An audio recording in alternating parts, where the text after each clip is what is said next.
Hello everyone, स्वागत है सभी का आज की क्लास में। आज की क्लास में हम क्या सीखेंगे? तो हम आज सीखेंगे that is related to rational choice theory. किसने दी है? एडम स्मिथ ने ये थियरी दी है। ये थियरी आपको BEd, MEd, UGC NET education के पेपर में और इसके अलावा टीचिंग के रिलेटेड कोई भी एग्जामिनेशन हो तो उसमें ये थियरी पूछी जाती है, तो आपको ये सारी चीज़ें वहाँ पे यूजफुल होंगी। इसके अलावा एडिशनली अगर बात करूँ तो ये इकोनॉमिक्स का भी कॉन्सेप्ट है, सोशियोलॉजी का भी कॉन्सेप्ट है, तो वो सब्जेक्ट में भी आपको ये थियरी इंपॉर्टेंट हो सकती है। अब स्पेसिफिकली जो यूजीसी नेट की बात करें तो यूजीसी नेट के एजुकेशन का जो पेपर है उसमें यूनिट नंबर जो 2 है उसके डी पार्ट में आपको ये थियरी आती है। ठीक है, चलिए डिटेल में पूरी थियरी समझते हैं। एंड यस, जो क्लासेस आपको इन्फॉर्मेटिव लगती है तो क्लास को डेफिनेटली लाइक कीजिएगा, अपने फ्रेंड के साथ शेयर कीजिएगा, चैनल को सब्सक्राइब कर दीजिएगा। ठीक है, बिकॉज सारी चीज़ें आपको यहाँ पे एब्सोल्युटली फ्री ऑफ कॉस्ट मिल रही है और सारी चीज़ें हम डिटेल में समझते हैं। तो चलिए शुरू करते हैं आज की क्लास। क्या क्या सीखेंगे? तो सबसे पहले इंट्रोडक्शन देखेंगे, उसके बाद assumptions related to rational choice theory क्या क्या है वो देखेंगे, फिर पूरा कॉन्सेप्ट समझेंगे और ये पूरा कॉन्सेप्ट आपको रियल लाइफ से वो कनेक्ट करने के लिए एक स्टोरी के माध्यम से भी समझेंगे, ताकि जो सारे कॉन्सेप्ट में जो जो टर्म्स आते हैं वो आप उसको रियल लाइफ से वो आप उसको कनेक्ट कर पाओ और सारी थियरी आपको डिटेल में समझ में आ जाए। ओके, एडम स्मिथ आपको याद रखना है कि 1723 से 1790 तक उनका टाइम स्पान था। वो 18th सेंचुरी के स्कॉटिश इकोनॉमिक्स थे, फिलोसोफर थे और ऑथर भी थे। उन्होंने मॉडर्न इकोनॉमिक्स को फाउंड किया था, मतलब उन्होंने मॉडर्न इकोनॉमिक्स को रचा था, इसीलिए उनको फादर ऑफ मॉडर्न इकोनॉमिक्स भी कहा जाता है। याद रखिएगा, बिकॉज आपको ये क्वेश्चन पूछा जा सकता है एमसीक्यूज में। ही advocated for lizards fair policy. Lizards fair policy मतलब क्या? लीजर्स फेयर, अगर ये टर्म की बात करें ना तो इसका मतलब क्या होता है कि let them do it, let them do it, मतलब उनको अपने हिसाब से चीज़ें करने दो। मतलब कि यहाँ पे क्या होगा कि उन्होंने इकोनॉमिक्स के बेस के ऊपर सारी बातें समझाई, तो उन्होंने क्या कहा कि गवर्नमेंट का मिनिमम इंटरफेरेंस होना चाहिए किसके ऊपर? इकोनॉमिक्स के ऊपर। ठीक है, तो ऑफ वेल्थ ऑफ नेशंस। ठीक है, तो ये आपको नाम याद रखना है, बिकॉज काफ़ी बार ये आपको यूजीसी नेट में भी अगर बात करूँ तो मैच द फॉलोइंग में पूछा जाता है।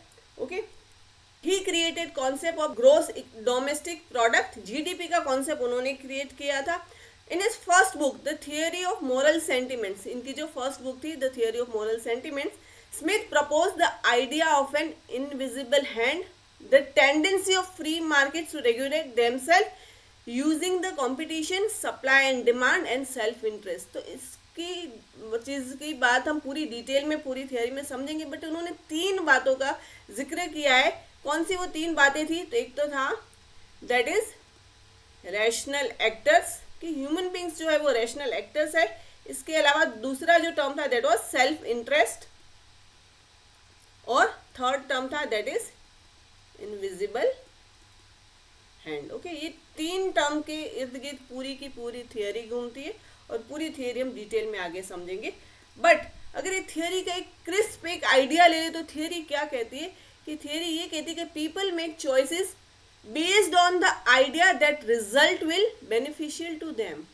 ओके, लोग जो है वो किस बेस के ऊपर चॉइसेस करते हैं कि उसका जो रिजल्ट होगा वो डेफिनेटली उनको कहीं ना कहीं उनकी लाइफ में क्या होगा, बेनिफिट उनको दिलाएगा। ओके, इसीलिए उन्होंने जो 3 टर्म हमने आगे बात की कि रैशनल एक्टर, सेल्फ इंटरेस्ट और इनविजिबल हैंड, ये तीनों टर्म को साथ में लेके पूरा आइडिया समझाया है। ओके, एग्जाम्पल से समझते हैं कि अगर आप काम कर रहे हो, सारा काम जो है आप लिख लिख के कर रहे हो, या ऐसा कोई जो डेटा बना रहे हो सब लिख के कर रहे हो, तो फिर आपको अपने फ्रेंड ने एडवाइस दी कि चल कंप्यूटर लेना, कंप्यूटर से तेरी सारी चीज़ें ईजी हो जाएंगी। तो ठीक है, अब जब आप कंप्यूटर लेने जाओगे, ओके, अब आप कंप्यूटर लेने जाओगे तो आपके पास सम अमाउंट ऑफ मनी है। सपोज आप समझ लीजिए कि आपके पास 50,000 है। ओके, तो 50,000 में आपको जो कंप्यूटर मिलेगा उससे आप एफिशिएंटली उससे काम ले सको, उस टाइप का आप चॉइस करोगे कि आपकी इतनी अमाउंट में आपको सबसे एफिशिएंट रिजल्ट कौन सा कंप्यूटर दे सकता है, वही आपकी चॉइस रहेगी। तो यहाँ पे क्या है कि हम जो चीज़ें लेते हैं, हम जो चीज़ें चूज करते हैं वो हम रैशनल एक्टर्स है उसी तरह से, बिकॉज हम ये देखते हैं कि हमें बेनिफिट क्या ज़्यादा देगा, मतलब कि हमारा सेल्फ इंटरेस्ट वो रहता है। ठीक है, तो उन्होंने कुल मिला के अगर देखें तो रैशनल एक्टर्स, सेल्फ इंटरेस्ट और इनविजिबल हैंड की बात की। ओके, अब अजम्पशंस देख लेते हैं रैशनल चॉइस थियरी के। तो पहला अजम्पशन है दैट इज रैशनैलिटी। ओके, अब कोई भी पर्सन हो, कोई भी लोग हो, वो क्या करेंगे, कोई भी एक्शन लेंगे, कोई भी काम करने के लिए, तो उनकी जो चॉइसेस होंगी वो किस बेस के ऊपर होंगे, तो वो होंगे रिस्क वर्सेस रिवॉर्ड। ओके, मतलब कोई भी आप काम करोगे तो या तो वो काम में आपको रिस्क रहेगा या तो वो काम में आपको रिवॉर्ड मिलेगा। मतलब हम रैशनली सोचते हैं कि किस काम में मुझे कितना रिस्क रहेगा और कितना रिवॉर्ड मिलेगा। कोई भी काम हम रिवेंज की वजह से नहीं करते। दो ही पहलू याद रखना कि रिस्क या तो रिवॉर्ड, उसी वजह से हम चीजें करते हैं। अब दूसरा जो अजम्पशन था that was risk versus reward. Okay, अब रिस्क वर्सेस रिवॉर्ड में क्या है, if the person is making rational decision, अगर कोई व्यक्ति है वो रैशनल डिसीजन लेता है, they also must be making it based on the reward being equal to और ग्रेटर देन द रिस्क। मतलब आप कोई भी काम के लिए अगर रैशनल डिसीजन लेते हो, मतलब रैशनल डिसीजन किस टाइप का, कि जहां पे क्या है, आपका रिवॉर्ड जो है वो रिस्क जितना ही हो। ओके, तो मतलब यहाँ पे आपके सक्सेसफुल होने के चांसेस बढ़ जाते, इक्वल हो जाते हैं, ठीक है, 50-50 हो जाते हैं। या तो दूसरा केस कौन सा है कि जब क्या है, रिवॉर्ड जो है वो रिस्क से क्या हो, बड़ा हो, तब यहाँ पे चांसेस रिवॉर्ड मिलने के बढ़ जाते हैं। राइट, आई होप आपको यहाँ पे क्लियर हो गया कि हम जो सारी चॉइसेस होती है हमारी रैशनैलिटी के बेस पर होते हैं, हमारे जो डिसीजन होते हैं वो रैशनल होते हैं। किस बेस के, कि कोई भी अगर काम करोगे तो या तो आपको रिवॉर्ड मिलने के इक्वल चांस होंगे या तो आपको रिस्क से भी ज्यादा चांस किसके होंगे, रिवॉर्ड मिलने के। ठीक है, तो यहाँ पे उन्होंने रिस्क वर्सेस रिवॉर्ड का जो अजम्पशन है वो समझाया है।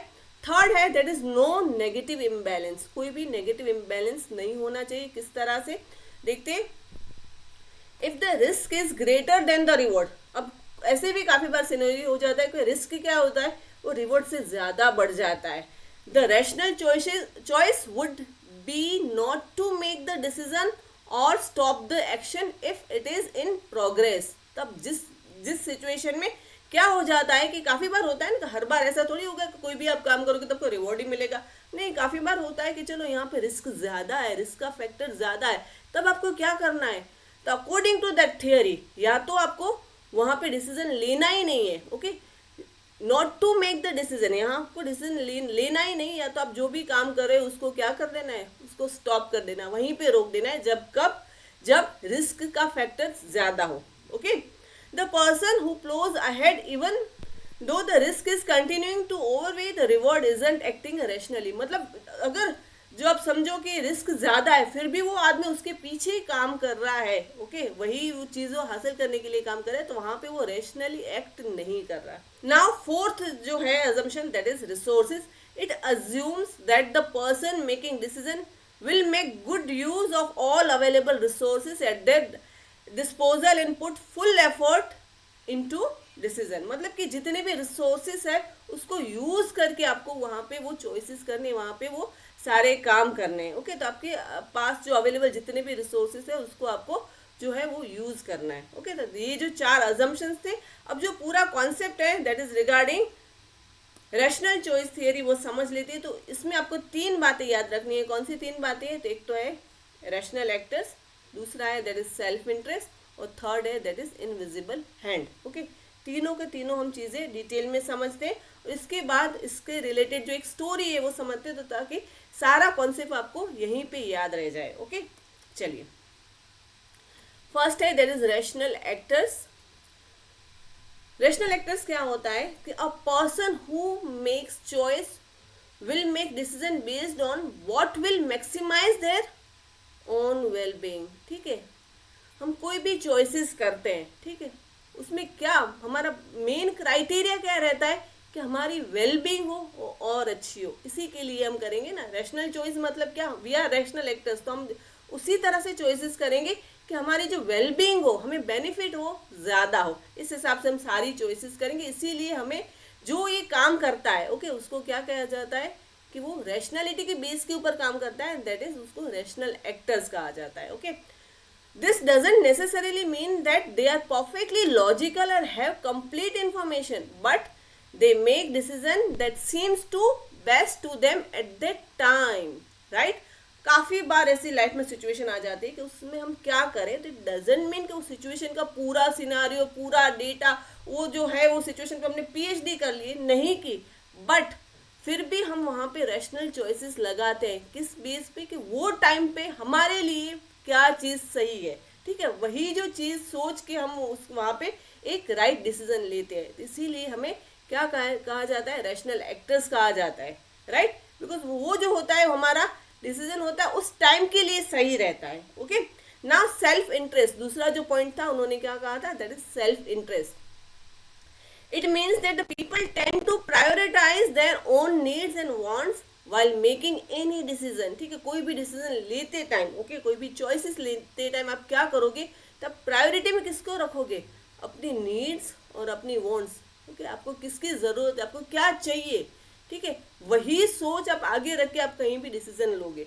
M I right, am I clear? Okay, तो यहाँ पे ऐसा कोई कॉन्सेप्ट नहीं है कि आप सेल्फिश हो या आप ग्रीडी हो, नहीं, बट हमारी नीड्स क्या है, हमारी वांट्स क्या है, वही हम प्रायोरिटी में रख के सारी चीज़ें, सारे डिसीजंस लेते हैं। ओके, नाउ इनविजिबल हैंड जो है वो मेटाफोर है, उसका कॉन्सेप्ट यहाँ पे क्या है, when individual acts in their own self interest they unintentionally contribute to overall good of the society। okay, it's like an invisible hand guides you their action to benefit others even though that wasn't their primary goal। यहाँ पे किसी को help करना primary goal नहीं था, but ये पूरी process में कहीं ना कहीं क्या होता है कि आप जो पूरी सोसाइटी के लिए कहीं ना कहीं उसके लिए कुछ अच्छा कर रहे हो, ठीक है, तो वो एक इनविजिबल हैंड है। ओके, आपकी प्रायोरिटी तो क्या है कि अपने लिए कुछ अच्छा करें, अपने अपने वेलबींग के लिए कुछ करें, बट वो प्रोसेस में आप सोसाइटी के लिए या आप कंट्री के लिए कुछ कर रहे हो, उसकी इकोनॉमी में कुछ आप बेनिफिशियल कोई चीज़ कर रहे हो, तो वो क्या है, that is invisible hand.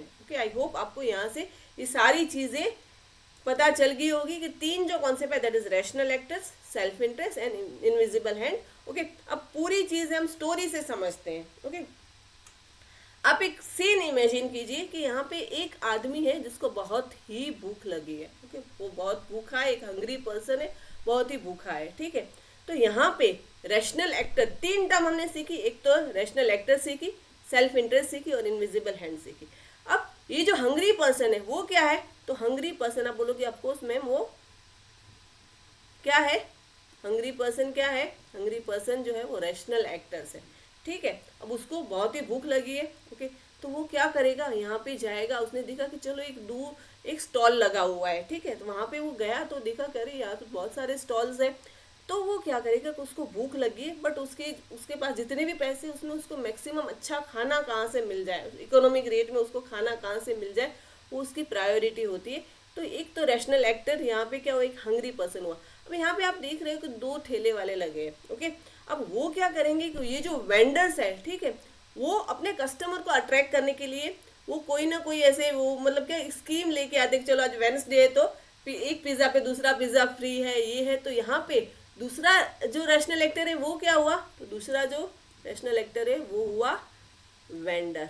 Okay, ख्याल आ गया? तो यहाँ पे दो रैशनल एक्टर्स है कि यहाँ पे एक जो है जो पर्सन है जिसको भूख लगी है, वो सोचता है कि चलो मेरे पास 100 रुपीज़ है, तो वो 100 रुपीज़ में मुझे अपनी भूख मिटानी है, मुझे वो कौन अच्छा खाना दे सकता है, तो वो उसकी एक चॉइस है। तो वो यहाँ पे रैशनल एक्टर, एक तो ये हंग्री पर्सन है, दूसरा है वेंडर की वो किस तरह से अपना वो जो है वो बिजनेस अपनी प्रॉफिट बना सके। ओके, अब दूसरा जो टर्म आता है that is self interest. Self interest क्या है कि यहाँ पे जो है जो फर्स्ट पर्सन हंग्री पर्सन है उसको क्या करना है, उसकी जो हंगर है उसको सेटिस्फाई करना है। ओके, जो हंग्री पर्सन है उसको अपनी हंगर सेटिस्फाई करना है। और दूसरा क्या है, दूसरा जो है रैशनल एक्टर वेंडर, उसको सेल्फ इंटरेस्ट क्या है कि उसको प्रॉफिट अर्न करना है। Right, am I clear? Okay, तो यहाँ पे सेल्फ इंटरेस्ट दोनों के अलग अलग है, एक का है अपनी हंगर मिटाना, दूसरे का है जो प्रॉफिट अर्न करना। नाउ ये दो जो वेंडर्स उसके बीच में कंपटीशन है, ठीक है। अब ये है कि चलो यहाँ पे ऑफर है तो ये जो है ये यहाँ पे गया। ओके, यहाँ पे गया, उसने खाना लिया और उसने अपनी भूख को है सेटिस्फाई कर दिया। राइट, और यहाँ पे जो है जो वेंडर उसको पैसे मिल गए। राइट, तब यहाँ पे इनविजिबल हैंड क्या हुआ, इनविजिबल हैंड यहाँ पे ये हुआ कि जिस लड़के की भूख जो है वो मिट रही है, मतलब कि उसकी वेलबींग के लिए काम हो रहा है। ओके, वेलबींग के लिए काम हो रहा है कि चलो उसको यहाँ पे भूख लगी तो वहाँ पे ही खाना खा के वो सेटिस्फाई हो गया। तो एक तो ये हो गया इनविजिबल हैंड, और दूसरा क्या है, यहाँ पे डायरेक्टली तो ये वेंडर को पैसे मिलते हैं, बट इनडायरेक्टली वो कहीं ना कहीं क्या कर रहा है, वो कंट्री की इकोनॉमी है उसको वो आगे लेके जा रहा है, राइट। तो यहाँ पे ये दो इनविजिबल हैंड हो गए, राइट। Am I clear? तो यहाँ पे जो आप पूरी रैशनल थियोरी की बात करें तो यहाँ पे 3 टर्म्स आपके सामने आएंगी, दैट इज रैशनल एक्टर्स, दूसरा है सेल्फ इंटरेस्ट, और जो थर्ड है that is invisible hand. I hope आपको ये यहाँ से सारी चीज़ें पता चल गई होगी। इन केस कोई भी डाउट हो, कुछ भी आपको समझ नहीं आया तो डेफिनेटली आप मुझे कमेंट में बता सकते हो, तो आई विल ट्राई मैं बेस्ट कि आपको सारी क्वेरीज जो है मैं आपको सॉल्व कर पाऊँ। फिर भी अगर नहीं समझ में आए तो एक बार वीडियो फिर से देख लेंगे तो भी सारी चीज़ें आपको क्लियर हो जाएंगी। Thank you so much students for watching. Bye bye and take care of your self.